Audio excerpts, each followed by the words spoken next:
Hi everybody, I'm Jack the Rambling Raconteur. I hope you're doing well. I hope you're having a safe week.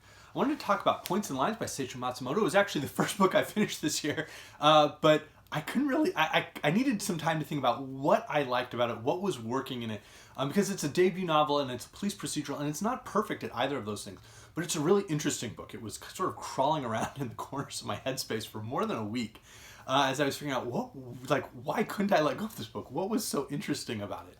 It's Matsumoto's first published book. It was published in the 1950s, and it's set in the 1950s sort of economic boom of Japan.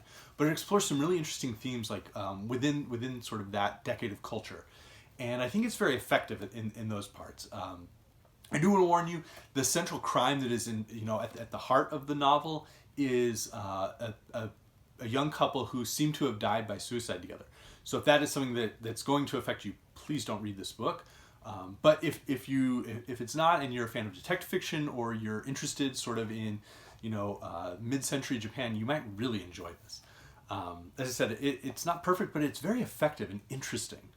So we open with an industrialist who is very successful. He goes to a club regularly, entertains guests there, and he's always served by the same waitress. He and some of the other waitresses have dinner one night. When they go to see him off at the train station, they see that one waitress who's always serving his table, who hasn't joined them, with a man they've never seen before. They get on a train together to head to West Japan, and seems to be the end of it.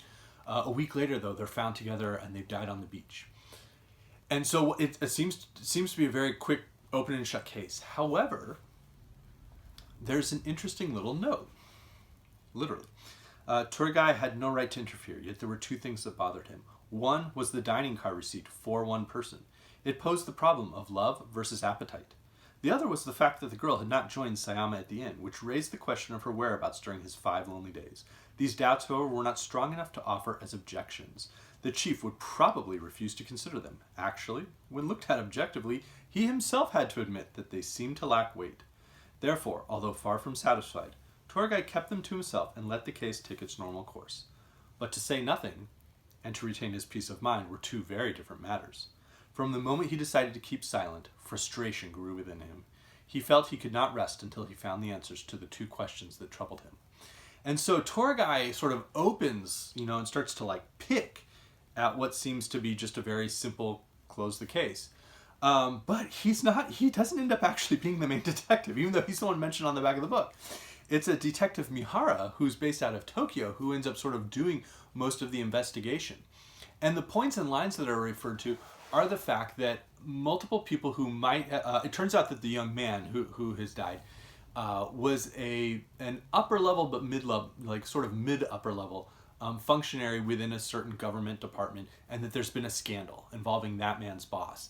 And so they think, well, as part of the scandal, that he has just been the one to take responsibility for it.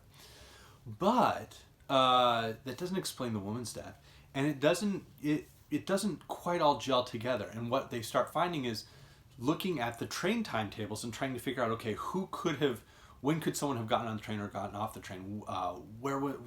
Was he just alone at an inn the whole time, just waiting silently? And trying to piece these pieces together using the different train timetables and train schedules.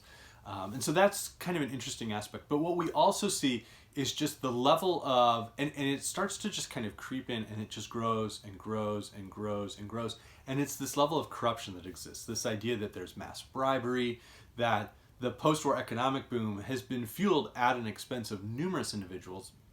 And so there's this central mystery that is working our minds and that we're curious about. But as we're trying to unravel this mystery with the pair of detectives, we're also sort of just growing more and more aware of the sort of ancillary characters, the suspects, the victims, the suspects and victims' relatives, and how there just seems to be this level of cynicism pervading the entire sort of book, and also to a certain extent the society that Matsumoto is portraying in the book.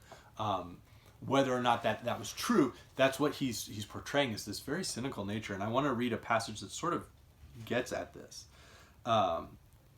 So-and-so was transferred to another division and, believe it or not, was given a promotion. This may appear incredulous to you, but such things happen. He will probably become a bureau chief or a vice minister, and may even run for a seat in the Diet. I feel sorry for these poor subordinates of his, whom he uses as stepping stones. However, even if they know they are being abused, they will try to stay in his good graces by showing their loyalty. Their desire for advancement is pathetic. Here again, there is nothing we can do. And so there's this weird sense of like they're going to solve this case and try to solve this case, but at the same time, it just feels like this situation where people who are extremely callous can be victorious and win. And maybe we'll catch one criminal, but there are going to be others who are involved in this who are going to ultimately be successful. And so it left some really interesting, pieces in my mind. It wasn't necessarily the most like grab you by the seat, police procedural and just run, but there were all of these interesting pieces where like the corners of the painting had a lot of detail and a lot of interesting secondary characters that just create this really strange atmosphere throughout the entire book in a very successful way. So while this is Matsumoto's first book, I'm definitely interested in reading Inspector Imanishi Investigates, which involves a different set of characters, but is also a police procedural. One of my favorite police procedurals, probably my single favorite series, would be the Martin Beck series, which begins with Rosanna, and it's by Sjowall and Wahloo, a husband and wife writing team set in Sweden, and it's a sequence of 10 books. Other writers that I was reminded a little bit of the Aurelio Zen mysteries by Michael Dibdin, particularly Cabal, and sort of the way it explores sort of like high-level society. I was also reminded to a certain extent by The Dead Are Discreet by Arthur Lyons, which I read last June, or July, I think it was June, and I found this to be a very effective book. Not a police procedural, but one with a private detective who, again, is not necessarily solving the case through a series of interviews or through violence, but by having to like piece together documents and using like documents to figure things out. Just a really interesting way. The other piece is, I'm not going to give away the ending, but the ending is revealed not with a criminal confessing, but with a detective narrating something. And I always find those types of mysteries interesting because there's a certain level of like unreliability to it, where we have sort of the drawing room mystery and here's how it all happened, and then we as readers don't like. Did the detective accurately piece that out? We're made to assume most of the time that they did. But we often think of the unreliable narrator within crime novels as, this person who's like unstable and not really trustworthy and ultimately revealed to, be a villain or to have some ulterior motive that we weren't expecting as readers, or to be, just lying, the character is lying to himself or herself and thus lying to the reader as the unreliable narrator. But I think the whole sort of like, the detective's gonna solve it all together in the drawing room, when there's no confirmation of it, we just have to take the detective's word. I think that's an interesting way of sort of exploring the concept of the unreliable narrator. Two works that kind of push at that came to mind were David Goodis' Nightfall, which is very intentionally an unreliable narrator. It's a character who can't remember the past, and he's trying to piece it together. And then David Peace's GB-84, also, of course, with sort of the high-level corruption and the government corruption as well. But there are certainly unreliable narrators within this book. And speaking of David Peace, I'm starting to think that this might, and not only Inspector Imanishi Investigates, but I might also be reading Tokyo Year Zero by David Peace later this year. So let me know if you've read it or if you'd be interested in joining. So let me know if you've read Points and Lines as well, or any of the other Matsumoto novels. My wife's a fan, so I was definitely interested to read Points and Lines. Thanks, everybody.